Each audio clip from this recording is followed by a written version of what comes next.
solo Grandmaster Lightblade? Bro, it's not that serious. What? No, see... That's where you're wrong. It all started 1 week ago, when I embarked on a journey to accomplish the impossible. Soloing Grandmaster Lightblade on an Arc subclass. Few, if any, have accomplished a task of such great magnitude. But I believed in myself. Little did I know, it would take much longer than anyone could have anticipated, and I slowly lost my mind. Is that why you're talking to yourself?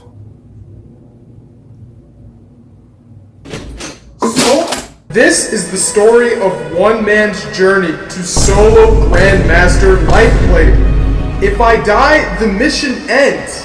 This can happen at any point, even 1 hour deep into a run.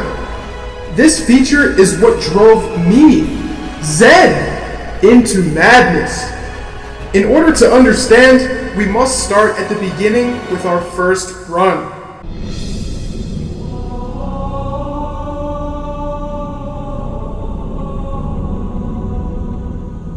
A lush ship ride will land us in the middle of Savathun's most lethal territory, for I yet not knew the danger that awaited me. Upon taking in my surroundings, I pull an arrow through my trusty quiver and fire off the first shots.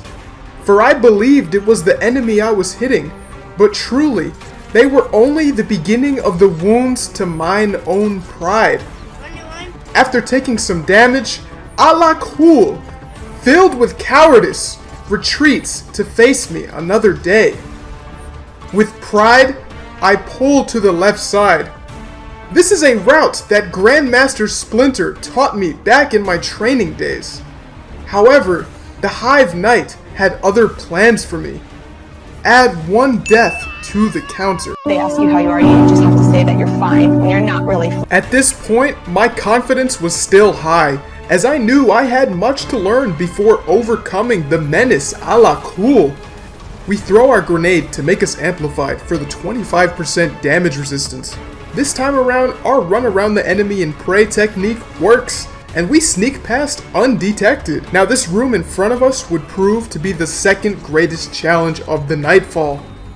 To even get in the room, we must best 2 high damage wizards. We managed to defeat the first, but our eagerness makes us re-peek into our own demise. Add 1 death to the counter. I returned with a vengeance! A mere wizard cannot defeat the great Zen! So I told myself. We deal with him with ease. Next, we have 2 barrier champions and a Hive Guardian. Due to my jumping on thin air technique, we learned to dodge most of their damage. But we cannot dodge perfectly timed grenades! Add 1 death to the counter. We also can't dodge perfect tracking shield throws! Add 2 deaths to the counter. After many trials and tribulations that simply won't fit in this story, I finally managed to clear the 2 barriers and Hive Guardian. Our next challenge is another Hive Guardian and a wave of Thrall. This Hive Guardian is special due to its spawn position. Our best friend in dealing with this enemy is the hallway. Seeing how we dealt with a Hive Guardian before and he had 2 barriers, this will be easy. Or so I thought. We get stuck on the wall and it's time to add 1 death to the counter. We return yet again, and this time we are aware even the architecture is our enemy. We defeat the second Hive Guardian. Our final opponent for the great first room is a 3rd Hive Guardian and its 2 high HP melee minions. We can handle this no problem so long as we stay in the hallway. Unfortunately, impatience got the best of me. Add 1 death to the counter! After many attempts, we finally clear the first room. The Hive Guardian's final words were subscribe to Zen, he's been editing for 10 hours and only has 5 minutes done. With that strange choice of words from our slain enemy, we are now on to greatness!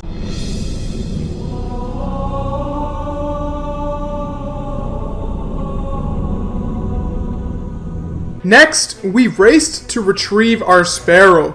We will need this in order to guarantee our pass through the Boom Forest. We have a great many challenges in this next section, and stakes are high since we do not want to lose our progress from the stress-inducing first room. Sparrow in hand, we make our way to the first section in the Ferry of Doom. We place our sparrow to the right to ensure the enemies ahead do not destroy it. In this room, we face 2 barrier champions. This is no challenge for us, so long as we play safe. However, we must be careful, as we have no solar resistance mods. We throw our grenades, grab an optimal position on the stairs, and make quick work of the barrier champions. Next, we clear out 12 ads for security on our boat ride. We are finally ready. We hop back on our sparrow and approach the ferry to safely land. Unfortunately, we lose our sparrow. Oh well, I'm sure we'll do just fine without it in the forest. For this section, we have to kill 2 hive titans in order to retrieve the orbs they are defending. We can then dunk the orbs to proceed to the next area. Thankfully, I am a cheater. We jump off to the first platform and parkour across, narrowly avoiding death from the Shrieker. With a few peek shots, we take care of him easily. Next, we take a very risky jump onto this spike that totally looks like it's intended to be mounted on, and add 1 death to the counter. After returning, we're able to easily leap across to the orb area and eat a shield throw to the face. 3 times. Add 3 deaths to the counter. After journeying back, we finally learn to keep an eye out for the Hive Titan across the canyon. With this new info mastered, we are able to dunk both orbs and proceed to the next section. Venturing into the luminous bridge area, we jump off to the right immediately, as remaining on the boat is a sure death. We throw our super, completely miss, and proceed to die to the Shrieker. After the long grueling trek, we return to the bridge section and clean it up very easily by bowing every enemy from a great range. We use this pillar to defend ourselves from a second Shrieker and take care of it swiftly. Next, we jump into a hive portal that we trust completely for some reason, and this throws us deep into the Thrall Den. Here, we face our easiest challenge yet, 50 Thrall enemies. Our infinite grenade build slays them all with ease. Sometimes Thrall will jump on top of us, but my quick gamer instincts ends them with Wishender. And with this, we are able to safely jump onto the ferry and land in the Boom Forest.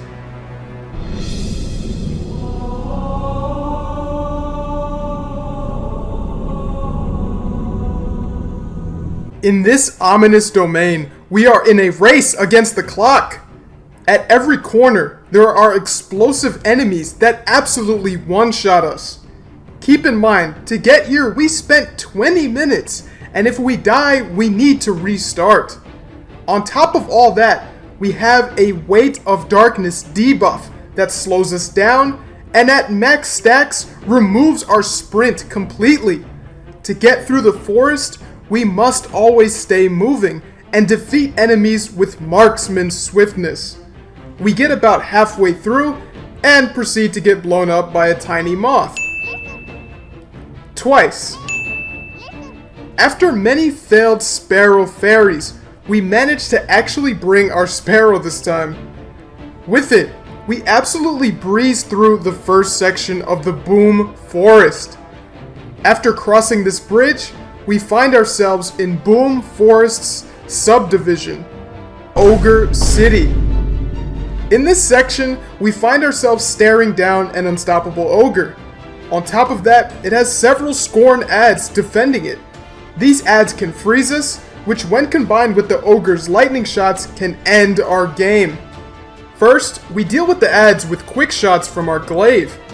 Next, we slowly chip the unstoppable down.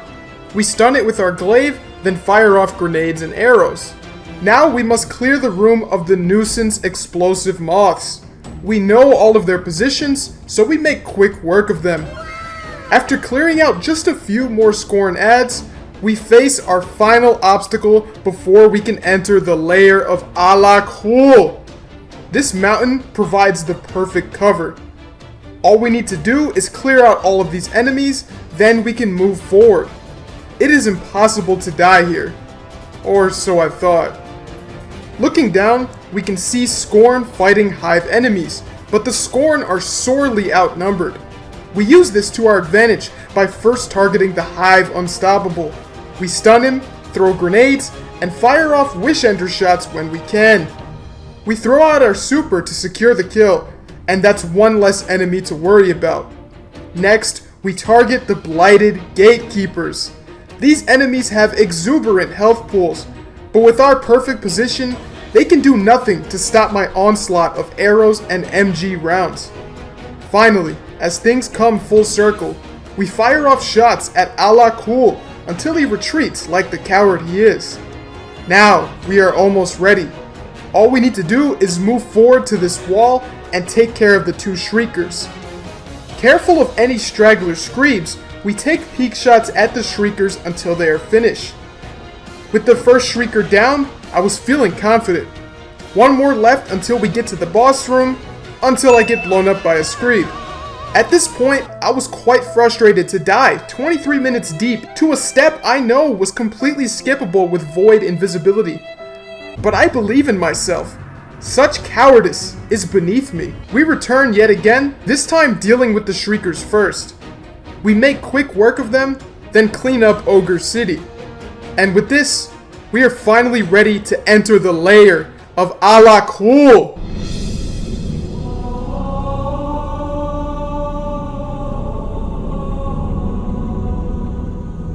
It is here that boys become men. Here where morality is tested. Here where the sane become insane. We have entered the lair of Alakul. As we stand before the platform we entered on, we see Alakul come in and slam his sword at the ground. Apparently, he has heard us calling him a coward. We fire off some arrow shots as he runs directly at us. Fortunately, his newfound courage has left him very stupid. We jump back and forth as the boss becomes stun-locked, unable to actually do any damage to us. The ferocity of my mouse twisting and arrow drawing has left my index finger and arms crying for mercy, but we have come too far to stop now. All we need to do is drain the boss's HP 1 bar to begin the next phase. We can do this! After reaching the boss's damage threshold, the real challenge begins. Alakul summons 3 familiar faces, a Hive Titan and 2 melee minions. We have dealt with these before, except now we have no cover against the Titan shields. We must melt the Titan as fast as possible or death is imminent. On top of that, we have to always make sure a Titan minion isn't near us, or we will get absolutely one-shot by the light-footed demons. Unfortunately, our first-time jitters got to us, and we get absolutely obliterated by a Kobe from the Hive Titan across the map. 30 minutes deep, and more runs than I'd care to admit, it was enough to make a grown man cry. It was at this point that I was starting to think I should just run Void Invis. With it, I could take my time finding openings against the Hive Titan. But we are not quitters. I am powerful. I don't need it. I don't need it. We return yet again, this time employing the low ground in order to provide slight cover against the shields. Unfortunately, these shields have perfect ricochet tracking, and we die yet again. I definitely don't need it. I don't need it. We return yet again. This time, we focus on absolutely melting the Hive Titan with our super, and it works. We narrowly avoid death from the melee minions and get the finisher off. From there, it is an easy cleanup of the melee minions, and the next boss phase will commence. We can do this!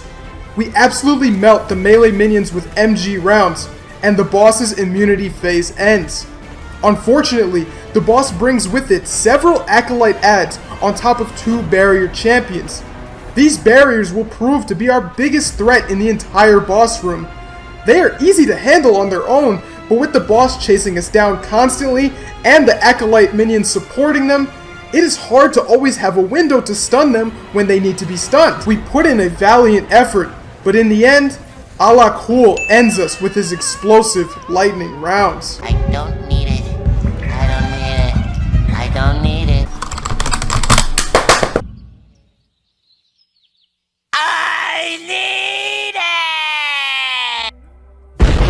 it! Now that we have invisibility on our side, we are able to breeze through the Nightfall and completely skip parts that previously challenged us. We start again with the boss cheese, but unfortunately, a misclick into a gambler's trap costs us 34 minutes of our life. Death after death, our confidence was starting to wane. What is this worth? Do I really need to do this? Did my dog really get sent to a farm? But at that moment, someone spoke to me. Let me tell you the secret that has led me to my goal. My strength lies solely in my tenacity. Louis Pasta. And just like that, we complete the solo GM challenge. It only costed my sanity. Now you might be asking yourself, Zen, how could you do this? You only died 22 times. You had more in you. Got him! Are you sure about that? What we do here is go back. 5,000 subscribers? I never thought I would see this type of growth after only 2 months of posting on YouTube, so thank you guys so much for helping me follow my dreams here. If you're new and enjoyed this video, be sure to subscribe so I know that people are actually messing with this type of content. If everyone watching subscribed, I would hit my goal of 10,000 subscribers by the end of the summer tomorrow.